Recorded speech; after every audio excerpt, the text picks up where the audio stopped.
originally made this assembly so that Daniel, who was then only 5 years old, could dunk the 4 birds at a time. It worked so smoothly that immediately I asked an engineer to design a system that would be fully automatic. It helps to have smart friends. You can be sure that Bill Anderson gets all the free chickens he wants. If you're buying new components for this assembly, I think an 8 cycle per minute motor would be fine, and you would want to rig it up like a steam engine. Come off with a cam and straight arm. By counterbalancing the dunker assembly, you could get by with only about 5 pounds of push or pull, allowing you to utilize a small motor. Of course, for $4,000, you could buy a state-of-the-art automatic stainless steel job. I would encourage you to stick with the Ford until you can afford the Cadillac. With our jury rig thing, we can go 100 birds an hour. That should be enough for a while. From the scalder dunker, the birds go into the automatic feather picker. All of this equipment is available commercially, and a setup to process up to a couple hundred birds per hour can be acquired for $10,000 to $12,000. The expensive components are scalders and pickers. Our picker will do 4 chickens in about 15 seconds. It is rated for 400 per hour.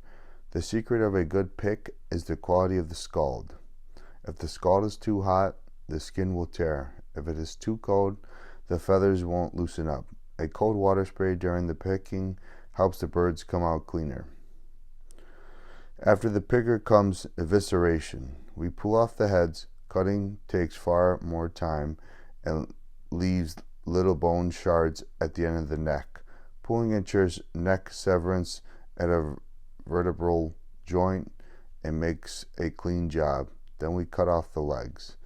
We leave the necks on the birds. They add weight to the carcass, add material to the broth when the bird is cooked, and give us a good handle of picking up the birds and letting the water drain out.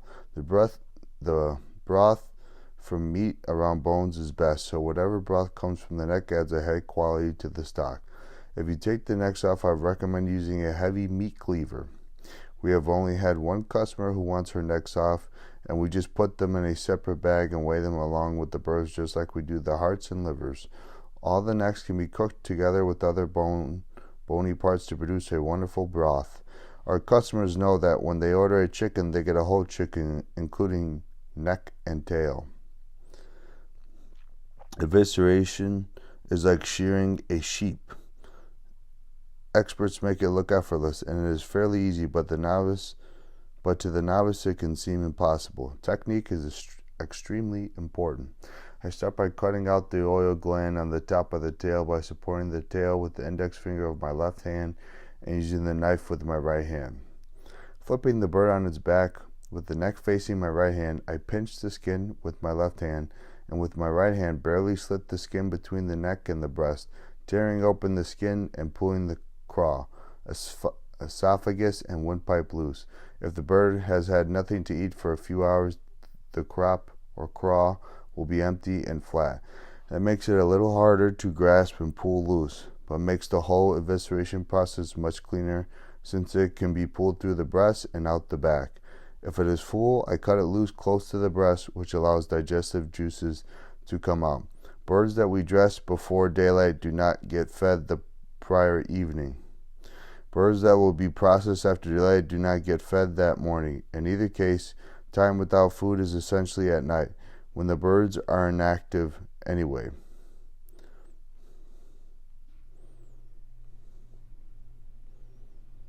After loosening the craw, windpipe, and esophagus, I flip the bird around and with the left hand pull up the loose skin between the keel bone and the vent while cutting an incision just above the pubic bones horizontally.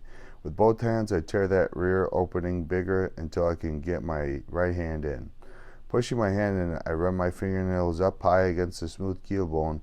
I run it way to the front where I can loop my middle finger around the esophagus. Scooping down with my finger and pulling my hand back, I pull everything out but the lungs. Then I take off the heart and liver. I pinch off the green gallbladder with the thumb and index finger and remove the gizzard if we want to keep it. It has two tubes coming out of it. One goes to the intestines and the other connects to the craw. The intestine tube can be jerked loose. The other one is cut with a knife. The only thing attaching the offal to the chicken at this point should be a solitary large intestine running straight to the vent. Holding slight tension on the offal, I take a knife and cut a U around the vent. Everything falls free. Then I reach back in and scoop deep into the rib cage to pull out the lungs, first one side and then the other, and check for the windpipe to make sure I got all of it. Often a piece will stick up to the breast, which is the roof of the body cavity when the bird is on its back. I squirt water inside the body cavity to wash out any pieces and the job is done. For appearance, we like to cut a little slit in the rear below the keel bone and tuck the legs into the loose flap of skin. That tends to make the bird look more plump and compact and also helps it package nicer when the customer wants to put it in a bag. The birds then go in a cold well water bath, which takes away the balance of the body temperature and soaks out any stray bits of blood. After about 20 or 30 minutes, we shift the birds to a large cold water vat, where they stay for a couple hours until customers come to pick them up. The total time for execution to initial cold water soak is less than 10 minutes. A good eviscerator can gut nearly 100 birds per hour. It is a skill which improves with practice. With this setup and our procedures, a couple can process about 50 birds per hour. Individual rubber garden hoses with plastic valves give each person his own water at the preferred volume. A 12-inch hose section after the valve keeps the water from spraying. Wastewater from working tables and vats drains into a plastic pipe which ducts it out to the garden or pasture. This nutrient-laden wastewater irrigates growing plants. The volume and frequency of our wastewater is easily assimilated by the plants. Our processing routine goes like this. I get up at 4 a.m. and switch on the scalder. We get up a few minutes before 5 to start processing the 150 or so birds I caught the previous evening before dark and parked at the processing shed. We finish those around 7:30 and drain the scalder. After rinsing it out, we refill it and plug it back in. The cleaner the scalding water, the better the scald. Teresa slices open the hearts to push out clotted blood. The hearts and livers come out of the bird attached, and we leave them that way. The hearts often contain a fair amount of clotted blood, which comes out easily when the heart is sliced in half and spread open. We'll leave the hearts and livers in one container. We used to clean and sell the gizzards with the birds too, but stopped that several years ago. We found that people didn't want the gizzards, and even with an automatic gizzard peeler, there just wasn't enough money in the gizzards to justify the labor to clean them. Our time was much more profitably spent throwing away the gizzards and dressing a couple more chickens in the amount of time it would take to clean several hundred gizzards. Some people do like gizzards though. If a customer really wants the gizzards, we save them but don't clean them. We give them away to folks who want to clean themselves, otherwise we just throw them in with the offal. I leave for the field and do chores, moving and servicing the chickens and catching the other 150 birds. Teresa gets breakfast for the children, organizes supper, and cleans the hearts. When I return from the field, the scald water is hot, and we are ready to start the second go.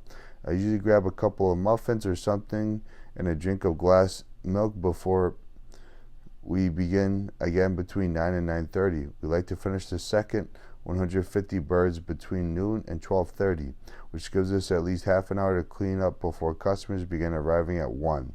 We clean down the blood trowel under the cones, clean the scalder, shovel up the feathers, and carry all the offal out to the compost pile. We have chairs around so early arrivals can sit and wait for us until we are ready to serve customers at 1. We pick the chickens out of the vats and randomly try to drain out as much water as possible. Picking them up by the neck facilitates this. We have a set of platform scales calibrated to a big wash tub so we can weigh about 25 birds at a time. We put the number of hearts and livers in a bag to correspond with the number of chickens the person is getting.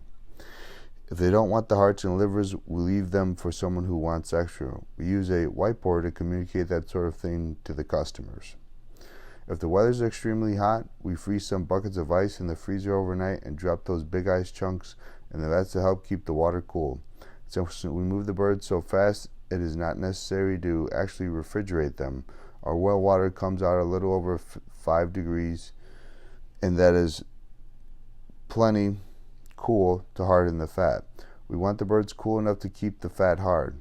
By 5 p.m., all the customers have come and the birds are all gone. No bagging, no transportation, no cutting up, no freezing. It's all simple and low key.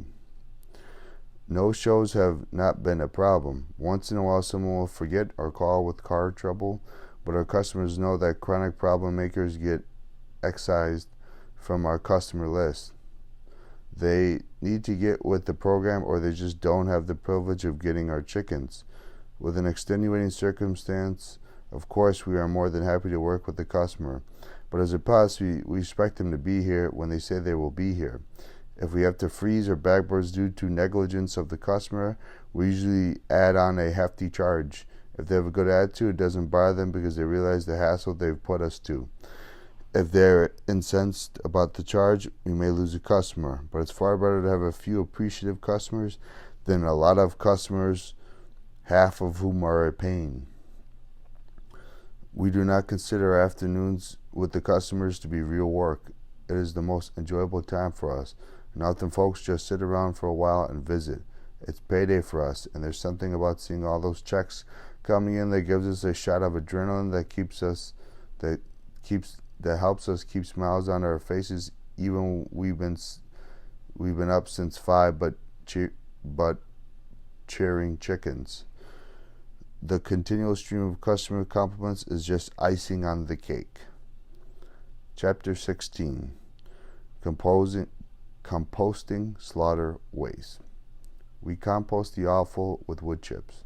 A layer of chips, then a layer of offal, including feathers, makes a rough compost. We let the material heat. After it cools off, we use it for the compost carbon base a second time to fully utilize the chips and make a better compost. Several wire mesh gates hold the pile sides up vertically and aid in pile building. The heat keeps varmints away. The compost is a wonderful fertilizer for field or garden. Composting is superior to burial, incineration, or rendering. Composting can be done with any carbonaceous material, but it is helpful to have a friable type like leaves, sawdust, or wood chips as opposed to hay or straw. As you can imagine, the offal is heavy and sloppy. Hay and straw do not mix well with it and tend to form vent holes, which duct odors to the surface of the pile. We use 3-foot high gates along the edges to keep the pile upright. Again, the sloppy offal and friable carbon do not stay up in a nice straight sided pile by themselves. We keep a fringe of carbon about a foot thick around the edges as a buffer between the offal and the outside of the pile. Not only does this keep varmints from getting into it along the edges, but also helps contain odors. To start the pile, I put up the gates about 6 feet apart and put a gate across one end. Then I put down about a foot of chips. I don't want to lose the compost into the ground. Then I put on feathers about 3 inches thick. Obviously there will be globs that are thicker and some areas thinner, but the general idea is to layer the feathers on about 3 inches thick. Then I cover them with 1 inch or 2 of chips before putting on the guts. I spread out the guts as evenly as possible, remembering to leave a foot of buffer all around the pile. The guts should be covered deeper with chips than the feathers. The rule of thumb is about 1 inch or 2 of guts and 4 to 5 inches of chips. The blood and comb cleaning water goes into the pile too. I spray down the top with water when I finish to help seal up vent holes. The next day's offal can go right on top until I get the pile up as high as I can, conveniently toss the material. At that point, I place 2 more gates 6 feet apart and butting up to the previous 2, elongating the pile sides. Then I begin building between those gates. I always build the pile high and then elongate it in steps, rather than beginning long and building it a few inches higher at a time. It takes a critical mass of about 3 feet on all sides to generate enough heat to begin the composting process. A long low pile when I have enough height to get the compost started. Overnight the pile should begin heating, and it generally heats for a couple of months.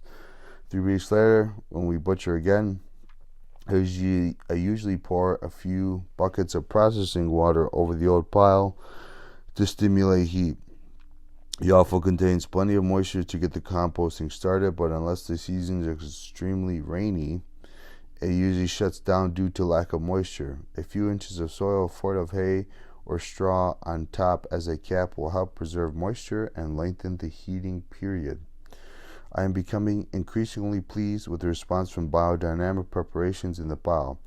Though not biodynamic practitioners, we have been toying with the preparations and compost for several years under the gentle persuasion and tutelage of Hugh Courtney.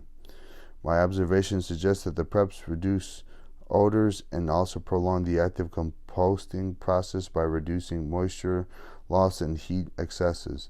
Perhaps the day will come when I am a true blue practitioner.